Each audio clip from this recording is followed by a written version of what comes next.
Welcome, ladies and gentlemen, to the Oceanic Pro League. I am Max Atlas Anderson, joined as always by Jake Spawn Tiberi, of course, not as always, just for this time. And we're out here, we're ready to get into week 4 of the OPL. It's going to be massive. Of course, the Chiefs still undefeated. They're at the top of the standings, now taking on Sudden Fear this week around, and things are looking to heat up on the Rift, Spawn. Yeah, they certainly are. We have the undefeated team coming against the team that has yet to pick up a win in Sudden Fear. But let's just take a look at the schedule quickly.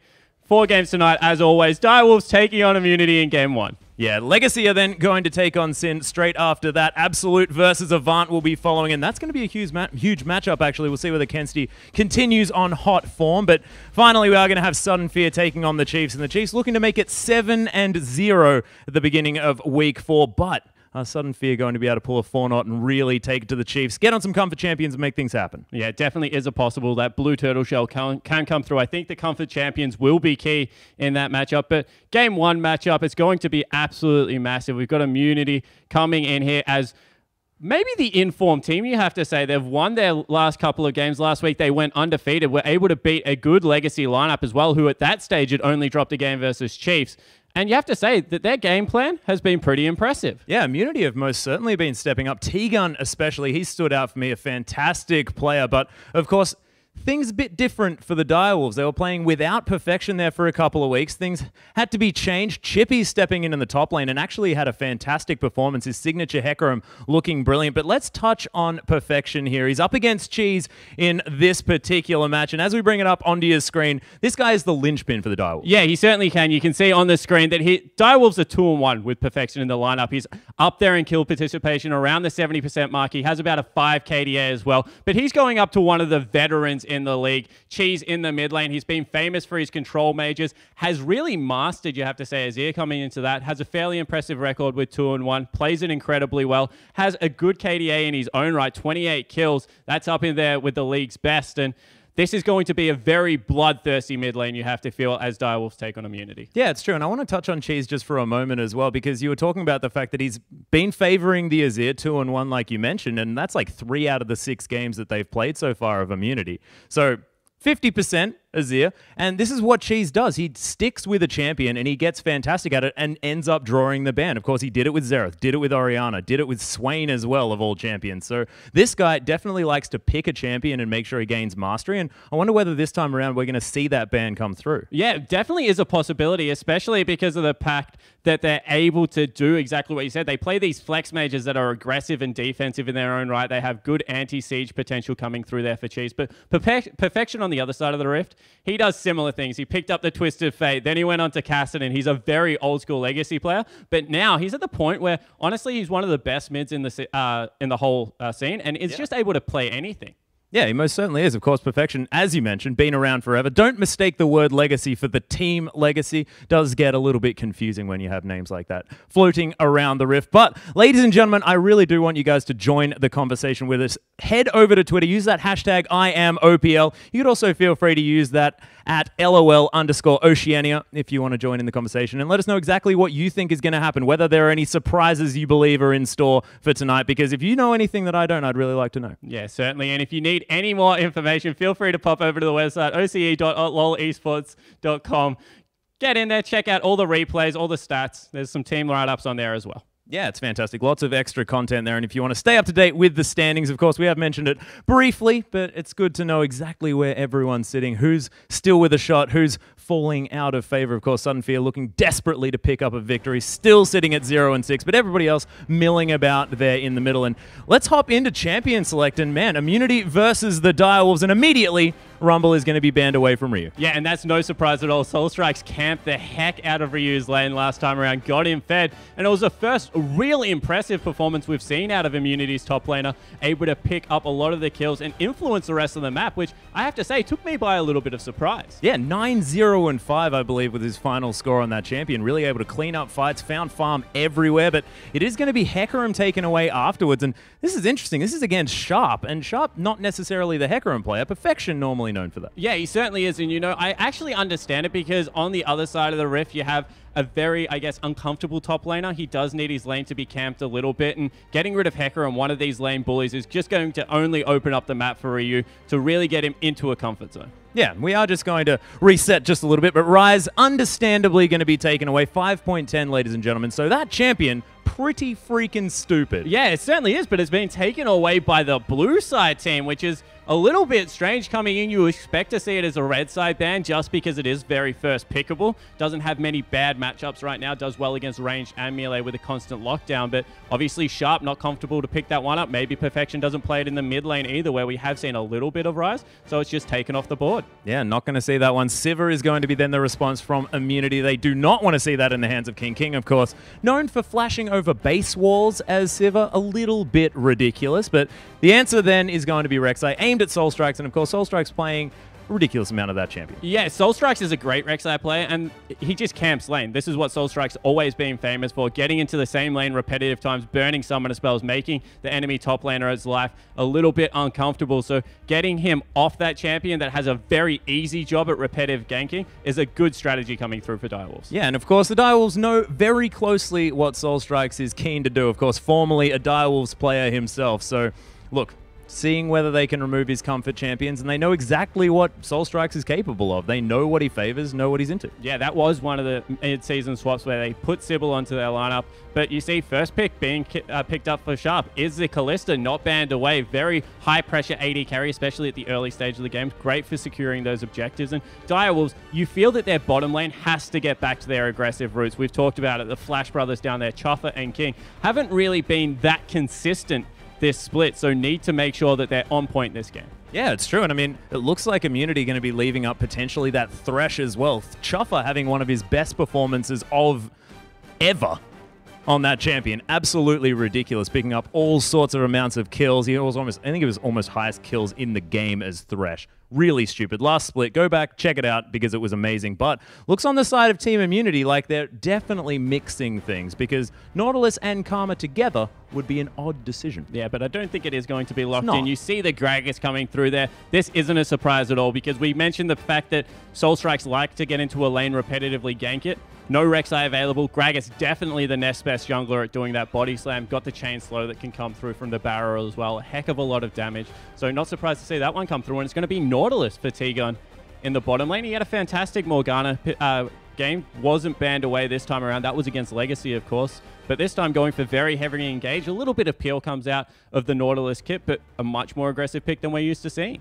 Yeah, it's interesting. Of course, he has tried his hand at the Nautilus a few times, but look, we'll see how it works out here as we get closer and closer to the game, because he had great performances. T-Gun's just been playing fantastically in general. One thing that we didn't mention was the Fizz ban, so aimed at Sharp of all people, but I guess Fizz, most notably a mid lane as far as his lineage is concerned, so an understandable ban away. Yeah, it could definitely be either. It's even seen a little bit more play in the jungle coming in other regions. He's a tanky top laner, and he's a high burst mid laner. Couple it with something with Ashe, and you've got great pick potential coming through there. So I can see the threat of Fizz in the current meta, especially as Vision becomes even more important.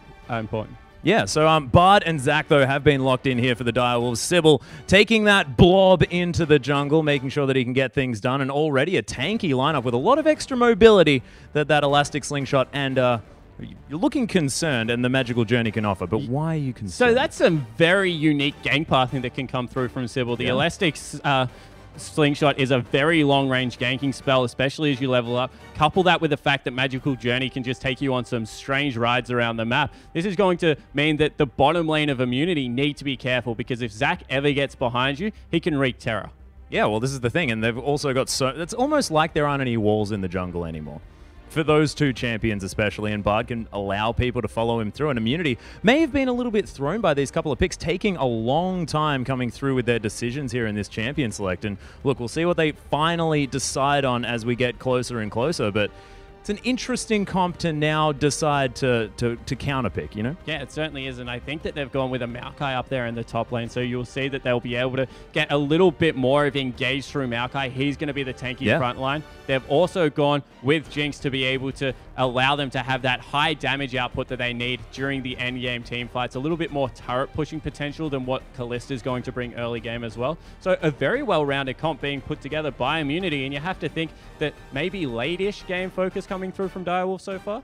Yeah, and I guess Jinx is going to help Immunity as far as answering that, so that makes a whole lot of sense as far as, you know, getting them in there, making sure that they're still relevant as the game progresses. But I want to talk about the Maokai pick because I love this. Ventral Maelstrom against Rend is a fantastic tool if he's going to stick with Zenk and try and alleviate the pressure and peel for the carry. Yeah, it certainly is. And you know, Rend is that ability that it's very telegraphed. It stacks up. You get a lot in there. With Hurricane, of course, Maokai is also reducing all of that damage that can come through. So Zenk going to be a little bit safer if he does get the teleport ganks. Not to mention the fact that great peel potential so far in the whole Immunity lineup going to keep the new AD carry very safe. But over on the side to Direwolves, Perfection's lost in Twisted Fate. And this is something that he was so high elo on the NA server just playing this champion in Kassadin. He still plays it incredibly well. If any part of the map is overextended for Immunity, expect Perfection to show up. Yeah, and there's sort of the immobile Jinx, of course, before she gets excited. Definitely a gank target for that Twisted Fate. A fantastic look. And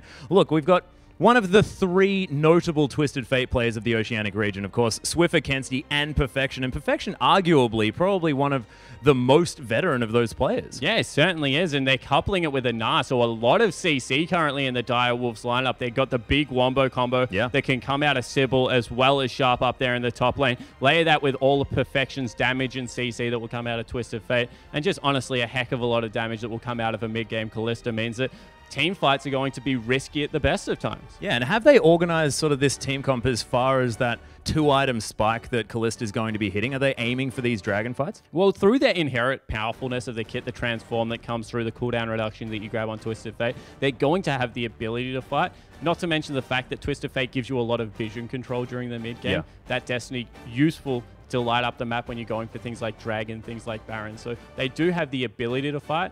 I don't know whether the 5v5 fight, especially with Azir being locked in here for Cheese, is going to be on the same strength. So they're going to have to try and pull them around the map, get a little bit more split pushing going, and then take opportunistic fights. Yeah, and we saw a similar team comp, especially involving, you know, the Jinx and the Azir coming through from the Chiefs last week on Thursday when we saw them. That was devastating, especially when we drew near that sort of late mid-game part of the game. And man, Cheese, we were talking about his Azir, didn't get a ban. He's going to lock it in one more time, and we'll see whether Immunity can sort of ride that momentum towards a victory. Yeah, but confident playing it into a pseudo counter matchup. Azir has the hard engage to get on top of Twisted Fate, but never really has much kill potential. Twisted Fate going to be able to just shove the lane repetitively with that wild cards and the cooldown reduction boots that will come through, do a lot of work around the map with the Destiny, whereas Cheese going to be very much rooted in his lane, probably has to look to shove Cheese in. And that is going to be, I guess, whoever gets the best of that matchup, whether it is a repetitive push, keep Twisted Fate underneath his turret, or whether it's Twisted Fate pushing in and getting around the map, will dictate a lot of the mid game. Yeah, and that makes a lot of sense. But is the fact that Soul Strikes is on Gragas, is that going to help this mid lane? Because I have to think that Immunity probably going to focus Perfection. Perfection generally a magnet for every sort of ganking inclined person on the map whenever the Direwolves hit the Rift. So we'll see whether it is going to mean that we are going to have a whole lot of Gragas attention. The barrels, the explosive cast especially, is going to be effective against a Twisted Fate. Yeah, it certainly is. And, you know, especially if he can get both summoner spells early in the game, should be able to get in there for those repeat ganks that we like and try and impact the mid. Yeah, and one thing I want to talk about is the Bard Kalista synergy. It's not something that, look, you necessarily talk about. You talk about the likes of Thresh, lots of like Morgana, so you can get in amongst it. What does Bard and Kalista offer? So they have some sustain in the lane. Bard is a little bit of a lane bully, especially if he's able to tether opponents to creeps, gets a lot of damage done early game, has some fairly good harass, but they're probably looking for a lane swap coming in here, Direwolves, try and protect the Kalista, and then just allow Bard to do what he does best, roam around the map, try and impact other lanes. Well, we'll see if we can do that. But ladies and gentlemen, we want to hear what you think about this one. Tweet to us. Use that hashtag DWWin if you think it's the Direwolves, or the hashtag IamWin if you think that Immunity have this, and whether they can ride the momentum from a few victories, or whether it's Direwolves picking up Perfection and finding their stride one more time. I'm excited to see how this goes because I think that this could go either way. Of course, both of these teams looking like they're moving forward at a similar pace. Yeah, and like to think that last week, heading into the week, we nearly wrote Immunity off. They were all over the place, very vocal on Twitter about trying to get it back together as a team. And last week definitely proved that they were able to do that. So let's see whether they can ride that momentum in. They've been playing more cohesively than we've seen Immunity all year, honestly, coming into this one, since Cheese really joined the lineup when they had their really last big push. But Direwolves, they're just such a formidable lineup. They came, of course, runners-up last year in the first split of the OPL. Perfection was in the top lane and wreaking havoc across the OPL. He's moved to the mid lane. He's doing similar things. The big question mark to me is in the top lane. Will Ryu get ahead again, or will Sharp be able to hold him down? Because honestly, we've seen questionable and fantastic performances out of both top laners so far. Yeah, and it's actually a really interesting situation as well, isn't it? Considering the fact that both of these top laners may have been written off just a little bit. You know, Ryu hasn't necessarily fit in as he joined the Immunity lineup all that well. And look, Sharp, a mid laner by heart. So we'll see how this one goes, how it ends up. Of course, Sharp is on the Gnar. He's played it a fair bit. Of course, he's going to have some nightmares from the Minky Well game. But look, as long as he puts that behind him, he's going to have a decent one. And up against the Maokai, I mean, it's a pretty standard matchup. Yeah, it certainly is. You know, he's able to go a little bit of the armor shred through there if he goes for Black Cleaver. It will mean that it synergizes incredibly well with the AD carry role coming in. They're going to be able to stack up all the rend on Black Cleave targets. It's just such an important thing. Gives him a lot of base damage, buffs in the Mega Gnar form. So I definitely think that there is something here for Sharp to get some work done. Well, we'll see whether he does. We are going to hop into the game, so let's throw it over to the caster desk with Pastry Time and Rusty. Thank you very much, Atlas, and welcome back as we are about to get into game number one. My name is Julian Pastry Time Car. Joining with me is Zach Rusty Pie, and we're going to start another great day of the OPL. And this opening game is awesome, Rusty. This game has a lot of hype behind it. We didn't know what we were going to have coming into this the first week, but they said it out there a week ago. Immunity were questionable. And now coming into this game, they look like a brand new side, completely reinvigorated, and they've just wrecked their way through that last week. They have, and even the Direwolves, maybe not the same results that we would have expected from a team that finished second in split number one, but they've just still been going from strength to strength. A couple of things moving around. Perfection, though, still a fantastic player. King looking good there as well. And if there's any way to start the first game of the night, it has to be with Perfection's Twisted Fate. Of course, something that has been banned away from him multiple times in the OPL so far, finally being left available for him to collect, and he's going to be a very happy Perfection. Suits his play style in that mid lane very perfectly. Loves to roam around, have this impact everywhere. It's different to what we saw in the top lane of Perfection, but definitely preferring that roaming-oriented play style now, and Twisted Fate is his baby. It is. I mean, he's been playing it forever, along with that cast that we've seen a little bit of.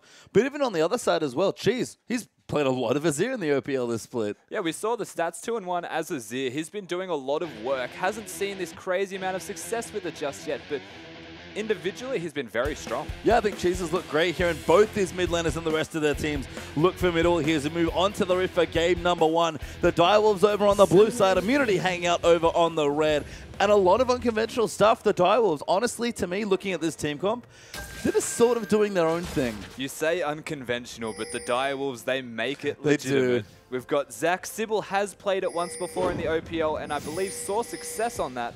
Fantastic Zac player. We've got Twisted Fate for Perfection, and again, all these champions that aren't the most common, but they make it work exceptionally. I think you mentioned they did play it already. I believe it was with the Bard as well. So they've played this Zac Bard Callista sort of strange combination. Maybe even the Gnar in there as well. But Twisted Fate adds another new dimension to what maybe could be some sort of wombo combo being built. But over on the other side of Immunity, they've just got very standard, very strong, nice scaling champions. Yeah, that's exactly right. You look at the Immunity lineup and you think to yourself, they're scaling in terms of having a front line for Zank and Cheese is ridiculous at the moment. They have all of the front line in the world with Nautilus, Gragas, and Maokai. And then they've got the fallback of Jinx and Azir that are always going to scale super well. But you have a look at the side of Direwolves in comparison, you do sort of question their team fighting capabilities. They're very unique champions and very niche, but if played right, end together very well, then they can out-team fight nearly everything. Well, we'll have to see how it does shake out here. As level 1, we're going to have Sharp and Sybil together. They'll be starting the Gromp. Down the bottom side, it seems like King and Chopper are doing the Krog, but by the looks of things, you have a lane swap here with Iron's dual lane sitting in the top side. Yeah, from the looks of it, Immunity opting into that lane swap. They don't want anything to do with the 2v2, and I guess Bardic Kalista is quite an overwhelming lane. They have that sustain advantage, of course, as well, and Kalista very able to take down people with prolonged trades. Against the tank bot laner like a Nautilus, that's what you'd see. Oh, nice invade here as well coming through for T-Gun. Going to try and disrupt this buff here. Blue buff under threat. Sybil and Sharp going to try and force T-Gun away. The Boomerang actually doing a bit of work here, but T-Gun, yeah, actually going to keep going in. Sharp level 1 though will chase him out, and Sybil will just get his pull. The Ryu, he's come down round as well. He actually just flanked his way in. Sybil hops his way out, but Soul Strikes is there. The Bloblets are here now. Sharp is going to be Mega Gnar at level 1, but T-Gun's trying to get in. Soul Strikes takes the first blood, and Sharp flashes out. And a fantastic group there from Immunity, coming in there early, taking away not the buff, but getting Sybil for it. So essentially getting the buff. Zac gets very low with that first jungle camp. Sharp looking to help him out. Because Immunity put the lane swap into effect, it was on to them as to where they wanted to go. They chose instead to invade, and they find themselves a kill. Really creative stuff, though. I've seen a lot of Nautiluses disrupt 1v2, but that was the first time they've simply brought everyone else's Perfection. Might be the next target here. Might have just spotted them off here, but only level 3 with just a flash here. Twisted Fate quite vulnerable. Definitely a vulnerable champion. Has no real mobility besides the flash. He does have it available, thankfully, but opting towards that Ignite as well is interesting. Most TFs like that Ghost. Yeah, a bit more mobility there, but instead Sharp will walk back towards his top lane and find Ryu, who's level 2, hanging out in his jungle. Soul Strike's also level 2. Trinket Wards down everywhere to spot Sharp off. He's only level 1. He can't be here. Soul Strikes comes in, does miss the body slam, but Sharp will just be safe. Feeling that Gragas change. The slower body slam, not actually getting him. Gragas losing a bit of weight in that last patch, not able to pick up Sharp just there. And Sharp is coming up as well. Great double Cosmic Binding. Gets him off him, but Sharp only level 1 still. The Chopper's down. So much CC, and Zank gets a kill. Sharp, you can't go to your own lane, mate. There's 4 people hanging around there. I know you had Chuffer to come with you, but that's a big risk to take. You're now getting punished for that risk. Immunity able to freely push the tower. Although Sybil coming as well. Jeez! Forced to flash out, but that elastic slingshot. This is why people like to play Zac. They do. It's very easy to gank mid laners, Zac in particular, even that level 3. And the Ignite actually being used by perfection. They're assuming the elastic slingshot would hit. Ends up being a summoner for a summoner. Well, instead, we have actually a tower in the top side falling. That'll be Zank taking the first one. King doing everything he can to fast push down the bottom, but Chopper's not there. He actually might have been caught, finds T-Gun instead and cancels the back. And Sharp will return to a very long and lonely lane. This is going to be pretty difficult for Sharp, to say the least. You can see Chuffer's going to have to hold his hand, at least for this early stages of the game, to get him through somewhere where he's comfortable enough to at least fight with Ryu, who now has double Dorans as well. I think Perfection might need to hit level 6 as fast as humanly possible and maybe get some influence here, because Sybil couldn't even stay to do the Gromp in Immunity's jungle there. Did get the blue buff, so isn't going to get 3 buffed here, but it's been an awkward start here, and IM shooting themselves out to 1,000 gold ahead. Yeah, awkward start is definitely one way to describe this. It's been quite interesting, but in saying that, it's Immunity commanding the entirety of the start of this game. Finding the ganks onto everyone, basically. They take down Sharp twice. The only exception to make is that Perfection and Sybil, they're being cheated. Coming again. Chopper's actually here as well. Perfection! He flashed forward for the stun card, but Cheese is already out. Yeah, he'd already used that dash, so not actually able to find anything there. Is casually walking away is Cheese. So aggressive from the Direwolves, trying to answer some of Immunity's early plays, but this level 1's been all IM for me. It has been. If there's any way to describe it, you've got Chuffer trying to have an impact, but the roaming has been matched, if not bettered, by T-Gun this early in the game, as now they're looking to reset with standard lanes. Yeah, that was actually kind of one of the cool things about the matchup, is that Chuffer and T-Gun do like to roam, so the swap sort of unlocked both of them, but you're right, T-Gun certainly got the edge on that first one. Perfection is level 6. As Soul Strikes, I think it goes back for the pink ward, realizes what he's found here and will be able to take it away as Perfection goes back. He's looking aggressive, got himself a Sheen. He does have that Sheen. That says to me he's looking to gank as soon as possible wherever he can. And top lane, though it's in favor of Ryu by a sizable amount, still going to be able to find himself ganks because only level 4 is the Maokai. Yeah, level 4 now for Sharp actually was just just hit level 4 from 3. So both top laners quite low after the swap, but we started seeing a little bit more of this as well from Immunity when they started winning last week, because it's Soul Strikes especially loves to try and get his top laner ahead. And it's not kills, but 2 assists for you is a nice start to the game. It is a great start. It's at the very least comfortability. Feels like he's much more ahead anyway. Whether it's the kills or not, it's that control that he possesses. Having an extra Doran at least at the start of this laning phase. Oh, hey there, Perfection. Yep, just finds a new friend there in Soul Strikes. Maybe not who he wanted to see, but actually going to pop the ultimate. Goes in aggressive to the top lane still. Finds Ryu with the stun. Sharp's going to follow in. They need a little bit more. Ryu does have his flash, and it's not quite enough to fall. They do force a Perfection going in. Oh, that's low. Really wants it, but he doesn't go down. Ryu actually probably could have hit him with one spell there and found himself a kill. Just turn around. Oh! Sapling! Run faster! Perfection runs away. Sapling not fast enough. Not able to find him, but good pressure from Perfection somehow to make it out of what was a gank in his face, knowing that the Gragas had walked away. Finds an opportunity to get his eye in on something, not able to find it, and because he couldn't find it, the pressure in mid lane from Cheese is overwhelming. I mean, we've seen a couple Twisted Fates, just generally. We've seen actually Swifters recently, which is very split push oriented there from the Chiefs. Yeah. I don't know if I've ever seen a Twisted Fate play this aggressively. It's super aggressive, but speaking of... Oh, Sharp in trouble there. Soul Strikes comes in, found the body slam. Sybil around the side, going to go in. Double knockup comes through. Arcane Smash not enough to take out Meganar. And Sybil will protect his teammate, but falls low himself. Managing to get his teammate out was the goal there. Almost opting to sacrifice himself if need be, but very smart play there from Sybil. Positioned in the right place. While we're talking about positioned in the right place, this jungle control from Immunity since the start of this game has been amazing. It's been stellar. I mean, Cheese with Perfection gone, got decent pressure onto the turret, but a blue buff steal there. Going to give his ear that blue and deny it away from Perfection. I mean, bottom lane seems surprisingly calm, all things considered, but even Zek and Tegan starting to push their way in. Oh, you call it calm, but what could ever be calm in a King lane? I have no idea. They've managed to not actually find kills is the impressive part, but Jinx having that 1 kill advantage, a pickaxe to only a Doran's Blade. King has actually done super well to stay in this. He has, and I mean, what is it about this situation that's made it tricky? Because it's weird to look down and see the AD carries have similar CS, but the item discrepancy just to be so big. It was that lane swap that started from Immunity where they got the tower super early. It couldn't even be responded for here from the side of Direwolf. So very easily and able to come back to the bot lane, picking up those 2 kills. One onto Sharp, one onto Sybil. At least picking up one of them in favor of Zank here gives him that added extra amount of money. That with the tower, finds himself with a pickaxe to a Doran's Blade. Yeah, and you can see King, it seems like he wants to go back, but just can't find a window.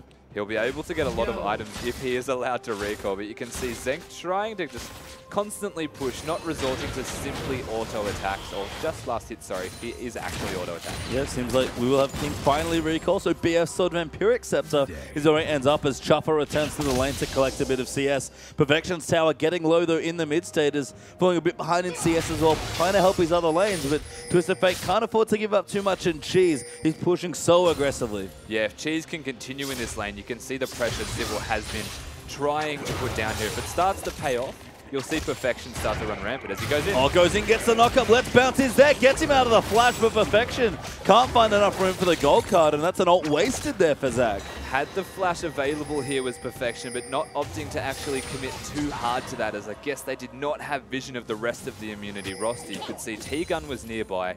They had no vision of Soul Strikes. It was a risk to overcommit, but they do get the Zac ultimate. They also pick up a blue buff here again for Cheese, and now the control of the lane, given that it's a Sheen start on Twisted Fate, pretty much entirely in favor of Cheese. Yeah, Cheese looking fine there as Soul Strikes takes out the Scuttle Crab immunity, maybe considering the Dragon, but won't quite go in just yet here. King now with some AD carry items, seeing him get a bit more aggressive in this lane, although we have had Zenk go back and answer with a BF sword of his own. So Chopper and King going to continue playing their trademark aggressive style, but they do have to be careful. Nautilus especially is now level 6. There's only so much aggression you can put down here on the Direwolves lineup without it being obvious that there is a gank firstly, as we do see Sybil here, and secondly without actually dying. Oh, Bardo does go wide there. Tegan might be the target. Sybil comes in. Binding flash there from Tegan, gets away to the wall, and Immunity just on top of the Direwolves' pressure.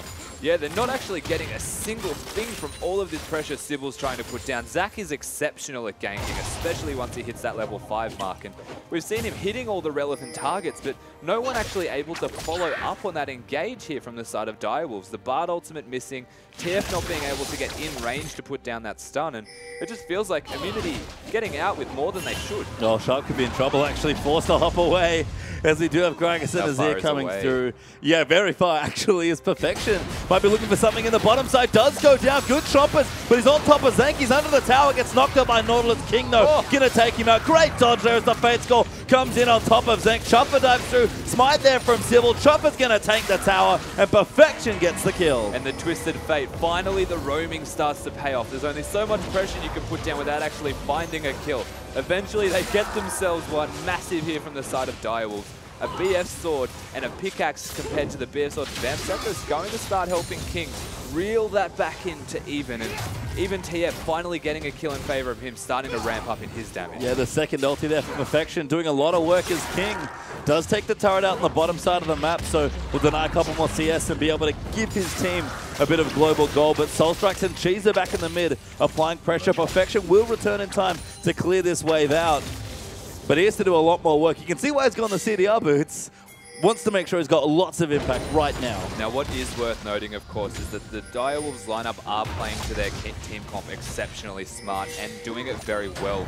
They've just been unlucky as Immunity. Perfection, that's a few too many people ulted over there by Azir. Perfection gonna take a bit more damage, gets out for now. Chopper's actually here, ulted into the wall by Gragas, and Cheese cleans him up. That was a really nice Gragas ult, actually giving the kill over to Cheese with those Sand Soldiers. And Soul Strikes, you haven't been spotted.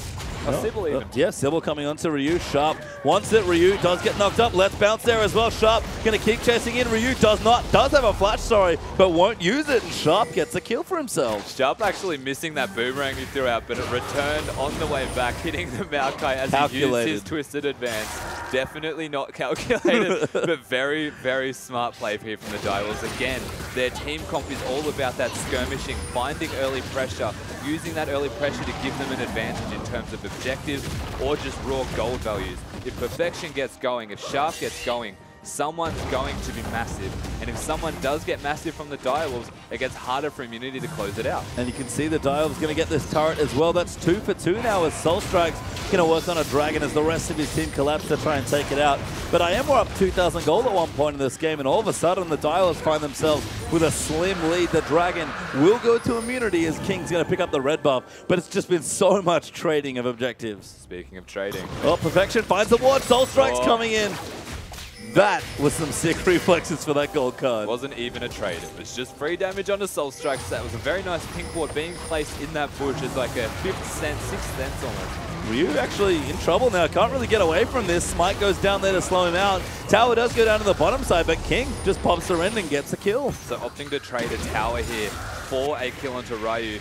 They do get a good trade out of that, but if this is prolonged, there's 3 Direwolves members pushing. Yeah, Sharp as a black cleave is a bit squishy. Damage is good. Ult's going to boost him just out of the way. Perfection eats the rocket just in case, but his tower's still under threat here. He's going to try and clean them out, but Zank just too much flat damage as King, Chopper, and Sybil are trying to trade. It'll probably end up becoming a trade here where they get the turret in the top lane as well. Not actually able to find the kill there this time as Sharp did bounce his way to safety, getting Explosive Cask even further to safety, and actually gets out with his life. They do get the red buff. They get 2 turrets for it, so it's a 2 for 2 trade all in, with an extra kill here for King. I have to ask you, just kind of look through some of the item builds. Well, there's a bit of a lull in the craziness. What do you think of Sharp's aggressive choice here? He's gone Black Cleaver first.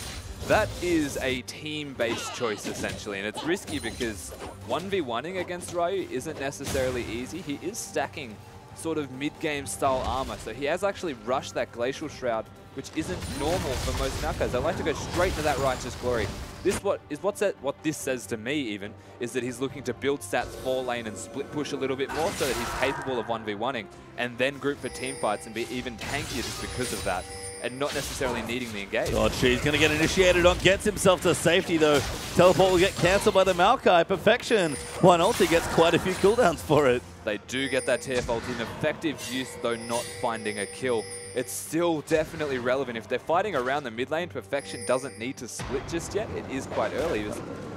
Tiga. Yeah, caught out of position, gets a kill into the wall, but going to get stunned up here. Sybil actually going to use his ultimate. Let's bounce. Stun card going to come through. Perfection finds it. Gold card's good. Scrying up's better. And King's going to get his 3rd kill of the game.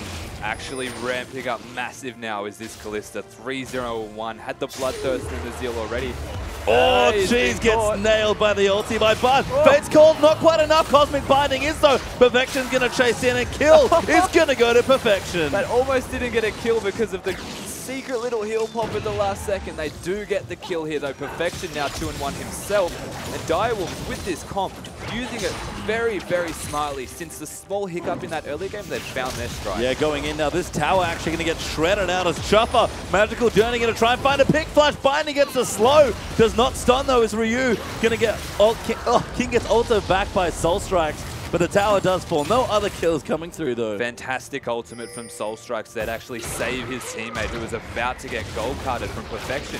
Instead, they don't go down. They do lose the turret, though. And again, Direwolves have just turned it on. They have just flicked the switch, and suddenly they're killing everyone and anything in a nearby radius to any of their members. Yeah, we asked a little bit maybe last week, you know, where was that Direwolves aggression that we've seen so much of? And this very skirmish-heavy comp here, they're using exceptionally well. And we look through some of the items that have been completed. Sharp's already himself going aggressive with that Black Cleaver. We have a Lich Bane completed already for Twisted Fate. Perfection's going Abyssal Scepter second to kind of pair with those CDR boots. And King, we saw him already. He's got a BT and a Zeal already, and even has more money to go back and spend. Yeah, he's a rich king at the moment, which is pretty thematically correct. Perfect. Yeah, he's going to have a lot of money. He's going to be able to back with 1,700 gold. That deal can become anything that he dreams of it becoming at this stage. Very, very big.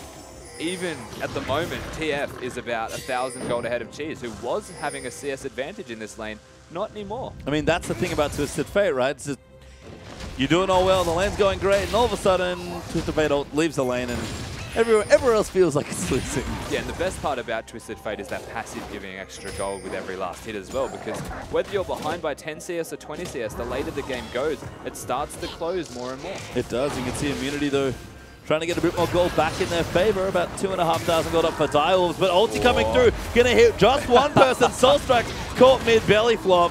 Perfection's here, though, gets the stun. They're gonna follow in. Damage should be enough. King just gets the kill almost straight up as Sybil dives in there. Fate's Call's good onto T-Gun. Sharp dives in there as well. The Azir ulti tries to keep them out. The tower's good as well as King just going in. So aggressive. Finds its friends onto Cheese. Gets the kill. Does finally go down, but Zank's going to get jumped on. And Ryu back to the safety of the Sun turret. Tries to be safe, but Sybil somehow stays alive. Ryu goes down, and the Direwolves at 19 minutes get themselves an ace. The Direwolves going massive in this fight and just, again, turning it on in this game out of nowhere. A shaky start, and this fight, they get a turret for it. I guess it's a Sun turret. It's nothing in particular, but they find themselves with kills time and time again. They've got the Phantom Dancer finished, the Lich Bane finished, the Locket now, all of the big items that they could want. They're only ramping up in strength, and we find ourselves, Direwolves in a commanding position. Yeah, Phantom Dancer completed there for King. Gold lead starting to grow, about 4,000 gold up now for the Direwolves as we have a replay. So the Bard ultimate starts it all. You can see they get Perfection coming from the side. He hits the gold card,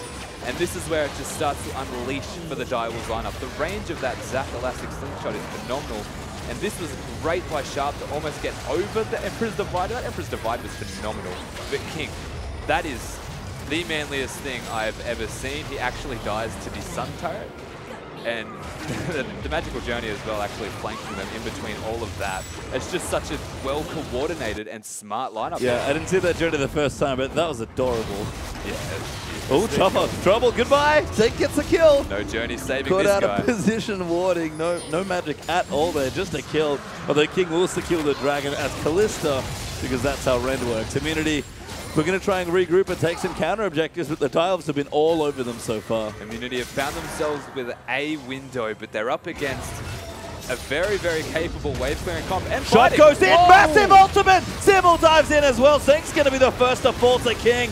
And they're trying to fight back there. Good Emperor's Divide to zone them away, but Locket popped in. Ren for the slow. T-Gun's going to try and get out King. Still hopping as fast as he can. Perfection. Really wish he had Ghost right now, and it's only the one kill. That was an amazing engage right there from Sharp, actually catching them all against the wall.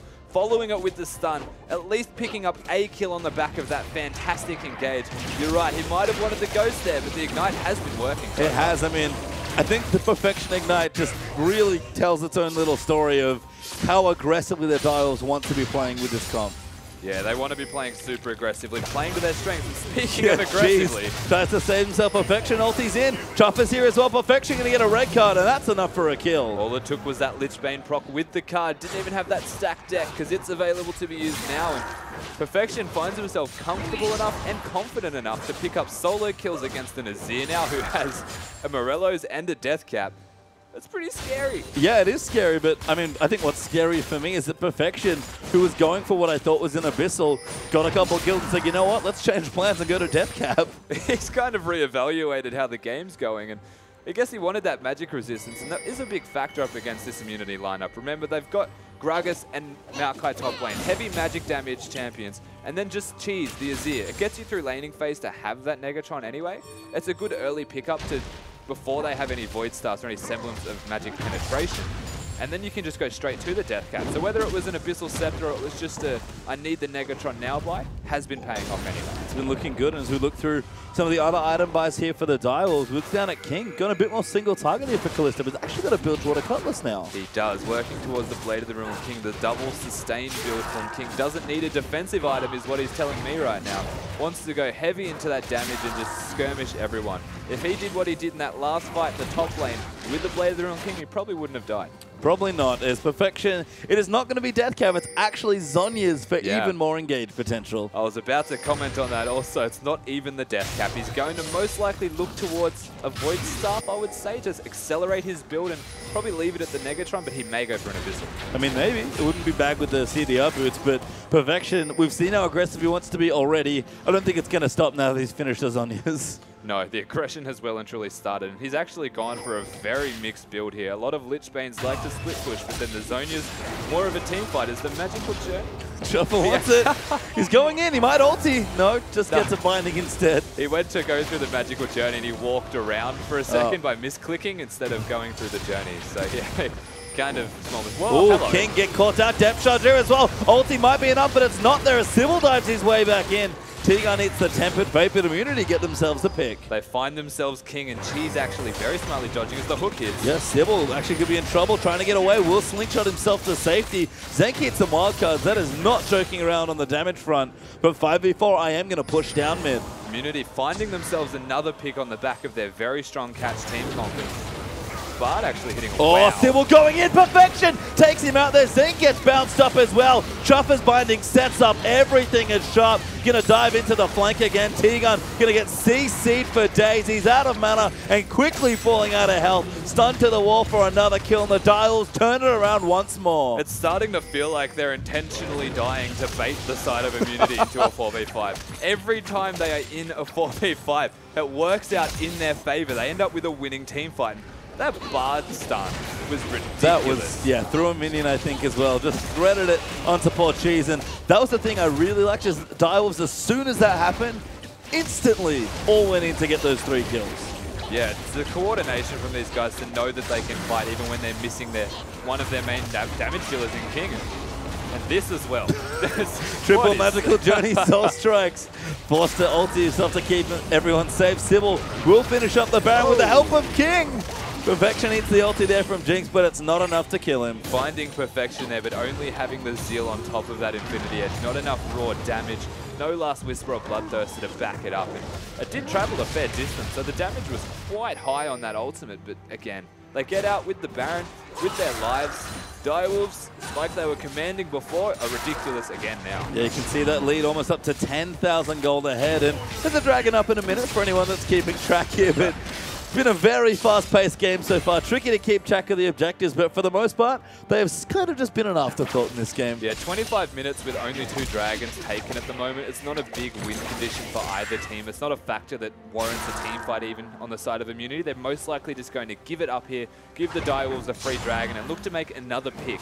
But this time, hopefully get more than 1 member so they don't bait themselves into another 4v5. I mean, we've seen it before. The Direwolves skirmishing power with this team comp is immense, and Perfection, who at one point did have a void stuff. I did see it. He kind of broke it back up into its components because it looks like he does want the death cap. Oh, he's found cheese. Ulti's good. Perfection in trouble. Eats it. Needs a card. Doesn't have it. Sybil will get the kill instead. He might die. Oh my god, Sybil blocks the ulti in Perfection. He's just saved. So close was T-Gun to hitting that hook. Even the Jinx ultimate, everything wanting him dead, but King as well. Yeah, King down by himself, but the teleports are coming through. Sharp is here. Ryu going to get rendered, goes out as Sharp.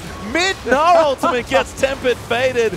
Magical Journey is T-Gun's going to try and get out of it. King, though, still chasing down. He's going in by himself. 1v2, gets the first kill onto Zank. Gonna dance around. Soul Strikes, needs a bit more, gets the heal. Sybil's here as well, and King gonna look to complete the 2v1, and he does. That's ridiculous right there from King. You can see the amount of sustain he has from just the Cutlass and the Bloodthirster. That is gross. That is gross. I mean, the rest of the Direwolves lineup here, they are all massive. You can see Perfection managing to get that initial pick onto Cheese, which is what made this all happen. And then the Tempered Fate actually trolling his teammate Sharp as he was using the Gnar ultimate, pretty much freezing him in the position of scooping nothing. Yep, which looked great. Insult to injury right there from Chopper. Well, Direwolves do break the base and get themselves the bottom inhibitor. Perfection. Split pushing in the top side, using his ulti to get there. Will get a bit of damage done. And Rabadon's death cap, maybe a bit more than a bit of damage. If that tower had been under threat, it'll drop quite quickly as the Direwolves, again, this is an afterthought, going to scoop up the dragon. Any localized person, thing, monster that is near this Twisted Fate will not be long for the world, that is for certain. Try as they might, this immunity lineup right now, the gold lead is stretching more and more. They make the picks, they think they've got the right fight, and then this skirmish comp of the Direwolves is just massive. I mean, we've talked about the Direwolves being aggressive. I only just looked down and noticed that Sybil has just finished his Cinderhulk, as in literally just finished it. Yeah, he went for the locket, got everything else first, even Lucidity boots. Yep, that's casual. Very casual. I mean, they were ahead. They wanted to get more ahead. Clearly wanted to team fight or skirmish. To be fair, he wasn't really jungling enough to warrant having a Cinderhulk completed. Leave it at the jungle item and just work on that team fight build with the locket. Well, Perfection steals away a blue buff there as well. And it started so well for Immunity in this game, but it's quickly gone from bad to worse to absolutely awful as the Direwolves just do not stop. Even now, with no major objectives up, they're continuing to apply pressure. Yeah, the pressure is unreal at the moment. At the very least, just positioning where you can be on the map. The Immunity lineup is locked exclusively to their base and the wards around the blue buff. That's the furthest they've been willing to wander out of their base at the moment. There's no Baron or Dragon available, so it's perfectly fine here. This Immunity lineup can just hang around for a little bit longer. The Magical Journey's off cooldown, let's use it. Yeah, King and Chuff are trying to sneak their way around, want another pick. As they know, Zank's in the bottom side of the map, just taking out the super minions. Under 30 minutes in, these minions are pretty tanky, and poor Zank, he only has the 2 items. Now, he does only have 2 items, and keep in mind that they have a Twisted Fate, so the amount that you can actually afford to even split push inside your own base is entirely limited right now. You can see he's even walking towards the bottom now to reset it. If Zank goes there, and they have vision of the rest of the immunity side, watch for Perfection to try and get. Well, they're going in onto Cheese instead. They get the tower damage onto T-Gun. Sybil dives his way in. Cheese going to take damage as Sharp takes him out. Nautilus is dead to Perfection as he roams in. And that's another tower gone. And the Bard ultimate securing his position. Sybil going a little bit too early. Oh, Perfection diving in. Wants it. Goes in onto Zank. Really wants to go in for the kill. Gets his Zhonya's down as Sybil will get the kill onto the AD carry. Ryu gets evaporated as the Direwolves charge their way in. And a Magical Journey through the turret may just signal the end of the game. Yeah, you can tell they're far ahead when the Magical Journey is being used on the enemy Nexus turrets casually. This Direwolves lineup look massively impressive right now, and they just steamroll. That was a ridiculous game to watch, but the Direwolves, in just over 30 minutes, managed to take it away. And I feel like we finally see why Perfection's Twisted Fate is always back. If there's one thing you can take from that game, it is Twisted Fate on Perfection. Should probably never happen again. He is a monster on that champion, but you can't take away from the rest of the Direwolves lineup. And coming into this game in particular, we were seeing how Immunity were on that steamroll the week before. This was a big test for them coming against the Direwolves, and the Direwolves just turned it on. They did, and it's just crazy again how aggressive they played after Immunity had such a smart and clever level 1 to sort of put them on the back foot here. I would assume in that position a team would play a bit more carefully and try and build back and neutralize that gold lead. They did the complete opposite.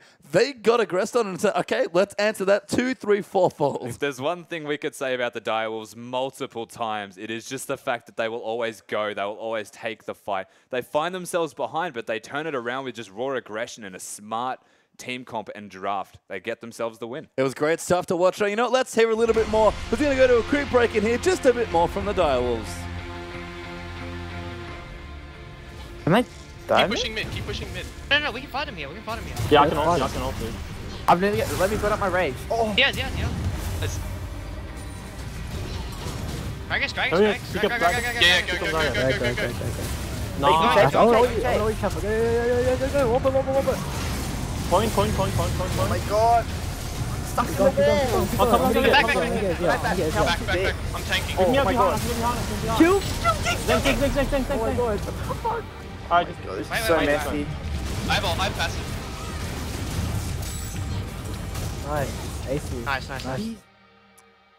The Direwolves definitely looking in control and sounding in control during that team fight. But Immunity, they did come off to a fantastic start in that game. And the guys on the desk were talking about the fact that they were looking good, but things just fell apart afterwards. But let's talk about first what went right for Immunity. Yeah, exactly right. What went right for Immunity is they put together a pretty solid draft, obviously something that they wanted to grab, and their level 1 was actually really smart. So if we can get a replay up of that, Immunity came into the lineup and they wanted to lane swap. So you see that they head towards the top side of the map with the Jinx, who's incredibly good at pushing turrets. And then Nautilus, T-Gun, he just wants to mess with the jungle. So he runs in there when we roll this out, and he just starts messing with Sybil and Sharp. Sybil on Zac going to get incredibly low. So you see he's in there. He's already got the E skilled up. He's just messing as much as he possibly can. But then they're not done. They bring the top laner. They bring their jungler in as well. They want to make this a real party, get everyone involved. Sybil, he's still going incredibly low on the back end, has to deal with Ryu, gets a fantastic elastic slingshot over the top, but wasn't ready to soul strike. So enters from stage right, able to pick up first blood for himself. They also get Sharp's flash off the back end of it. So that was just a really good execution of what was a lane swap. From there, they go back to the top lane, continue to gank Sharp, make sure he's very far behind, because we saw Sharp, even though that he became relevant, it was really more of Direwolves as a team banding together. He still went the aggressive build path. He should have been able to get kept down. Yeah, well, it's true. And there was the fact that they focused so heavily on the mid lane. Cheese kept himself alive time and time again. But towards the mid game, everything sort of went face up for Immunity. Direwolves just turned everything around. It just looked like they couldn't lose a team fight. Their engage was out of control. Yeah, it certainly was the case. And, you know, this is the Direwolves we've grown to love. And in the mid game, the team fighting really did take over, especially the team fight in the top lane that you saw on Sound of the Games. Let's bring it up again and really break down exactly what happened with the Direwolves. And this is when they just hit that switch. They'd been relatively behind. They got some good ganks through Perfection in the mid lane, but this was the first time they really came together as a whole team, a 5-man unit, and were able to take that one over. Yeah, well, and there's the fact that, like, this team, they're ridiculously good as far as the team fight, the skirmish, that sort of situation is concerned, but they built a team comp that just makes these picks happen. Like the Elastic Slingshot, huge range, Tempered Fate, massive range. You can pick someone off and you destroy them, and then it's a 5v4. And then you've got King for so much extra damage. Yeah, and the reason I didn't want to call it a pick comp when we were sitting together is the fact that they're AoE, so they can pick one person off, but better yet, they were picking like 3-4 members off and doing a very good job of it. Yeah, it's just absolutely insane. So I'm excited to see, you know, what's going to come out of them as they come forward. But ladies and gentlemen, we are going to go to a short break. So just bear with us and we'll be back in a moment. Hey guys, welcome back here. I'm Patriot. I'm still here with Rusty and joined by a very special guest for the evening as well. It is Carbon, the jungler from Legacy. How you doing, man? Pretty good. How are you? Excellent, excellent, excellent. So that was a pretty crazy game, number one. Carbon, I want to know, what was your prediction sort of coming into this matchup to start things off? Who do you think was going to win, or how close do you think the match was going to be? I had my money on Direwolves, certainly. I thought, so historically, they've been the better team. However, Immunity have come off 2 really, really strong weeks. We played them last week, and they were much improved with their new jungler. So I thought it was going to be a tight game. I thought Direwolves would pip them in the end, which is what happened. But Immunity played really well. And do you think like the early lane swap, and the jungle control that Immunity put in that early game actually presented an issue for the Direwolves in that game? Were they ever really at a threat of losing? Definitely. IM had a really, really strong opening. You could tell that they had been practicing that through the week. The comp they draft definitely led them into that strat, which they had prepared. Jinx for fast push, Gragas, Maokai very high sustain in the jungle, really easy to dive with. We saw T-Gun on Nort. He does it an awful lot, the level 1 roam. Went straight to blue, interrupted the blue. They followed it up with their jungler coming across. Honestly, Direwolves did not look prepared whatsoever for the lane swap. They had their two starting on the wrong side of the map. Zach was doing a blue start. Presumably, that's just the start he wanted. Yeah. But yeah, IM totally caught him off guard. Direwolves looked a little bit lost, to be honest. Yeah. IM really capitalized. They got the lane swap back as well, which was really nice. Jinx had pickaxe up on Callista, but to King's credit, especially, IM weren't able to push Direwolves out of the lane, and kind of their lane swap advantage just kind of ended there. And Direwolves managed to stall it out for Perfection to get some roams off. Yeah, and I guess that's where I want to go next here, because you're right, that early game, completely there for Immunity, really strong stuff. And even the lane top, I think, was a great thing to point out as well. What on earth happened after that? Because the game just fell to pieces, it feels like. It really did. IM had all the control. They got the perfect lane swap off. Their comp was amazing. They had huge front line, really good scaling, 2 hyper carries, high pressure jungler. Everything was looking Immunity until they tried to push top lane without Jinx. Yeah. The 4-man walk up to hit the tower. Jinx wasn't quite there yet. Direwolf saw the opportunity straight away, and we saw the awesome team fight before with some really good shot calling, and managed to capitalize really, really quickly. And it was really difficult for IM to come back from that because they had a really strong pick-up. So if you were on the side of Immunity in that particular game, you just had a fantastic start. You were looking in a really good setup position to maybe carry that through because your late game team fighting was phenomenal. You got the Jinx, the Azir in the front line. But they kind of caved in a little bit to the skirmish comp of the Direwolves and what it presented. So if you're on the side of Immunity, were you looking to get the skirmish fights or completely avoid them and scale later?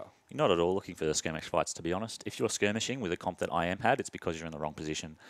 Honestly, they had a really good push on bot when they got the bot tower. They opened up the maps for themselves. The map, rather. There's only one. Yeah. And then they went top. And honestly, the top push was the right idea. But they couldn't hit the tower until Jinx got there. And then once they did, that was it. That was a 5-for-1 team fight. Perfection got a really, really far ahead on TF, which is really dangerous. Callista was also really, really strong with a double lifesteal. So after that, team fights like those can shake you a little bit and you kind of lose concentration and you get a little bit scared. And what IM really needed to do was just buckle down, get the side lanes pushing out again, regroup, try and make something come up mid. Maybe throw up the Azir turret for an extended siege. Just kind of stop the momentum for 2 or 3 minutes, get their bearings back, and then think of the next move. Yeah. Awesome, great stuff. Thank you very much, Carmen. Good luck in your match coming up there as well. My pleasure. Guys, we're going to go to a quick break there, but when we return, we'll have a great game coming up. This guy is going to be there, Legacy up against Sin Gaming.